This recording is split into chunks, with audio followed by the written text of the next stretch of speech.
রুয়োচিয়াংয়ের গ্রামের বাগানগুলিতে ফসল কাটার মৌসুমে পাকা লাল খেজুর ডালে ডালে ঝুলে থাকে।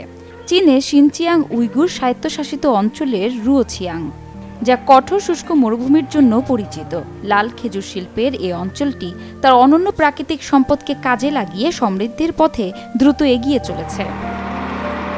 খেজুরগুলি আকারে বড়, মাংসল, সমৃদ্ধ স্বাদ এবং অনেক মিষ্টি হওয়ায় এর বেশ পরিচিতি রয়েছে।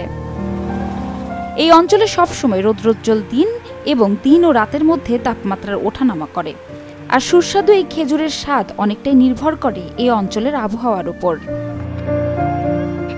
এই লাল খেজুরগুলো দীর্ঘক্ষণ রোদে থাকলে বেশ ভালো হয়।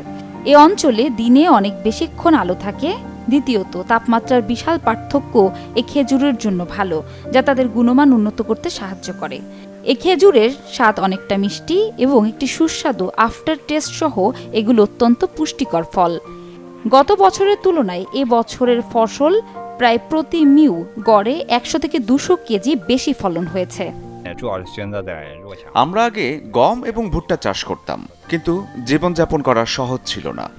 এখন যেহেতু আমরা লাল খেজুর চাষ করি, পরিস্থিতি ধীরে ধীরে অনেক উন্নত হয়েছে এবং সবার জীবনযাত্রা সত্যি উন্নত হয়েছে। আমার বাবা মাও লাল খেজুর চাষ করেন। আমি এবং আমার ভাই পড়াশোনা করার জন্য এবং পরিবার এবং ক্যারিয়ার গড়ে তোলার জন্য লাল খেজুর চাষের উপর নির্ভরশীল। অনেক গ্রামবাসীর একই অভিজ্ঞতা রয়েছে। লাল খেজুর তাদের মৌলিক জীবনযাত্রার চাহিদা পূরণ করছে। এখন তারা একটি উন্নত জীবন যাপন করতে সক্ষম। খেজুর চাষের জন্য প্রায়শই গ্রামের অভিজ্ঞ খেজুর চাষিদের নিয়োগ করা হয়। মাঝে মধ্যে একটি পৌর কৃষি ও গ্রামীণ বিষয়ক ব্যুরো এবং অন্যান্য প্রাসঙ্গিক কারিগরি বিশেষজ্ঞদেরও আমন্ত্রণ জানানো হয়, যারা ঘটনাস্থলে এসে প্রযুক্তিগত দিক নির্দেশনা প্রদান করে।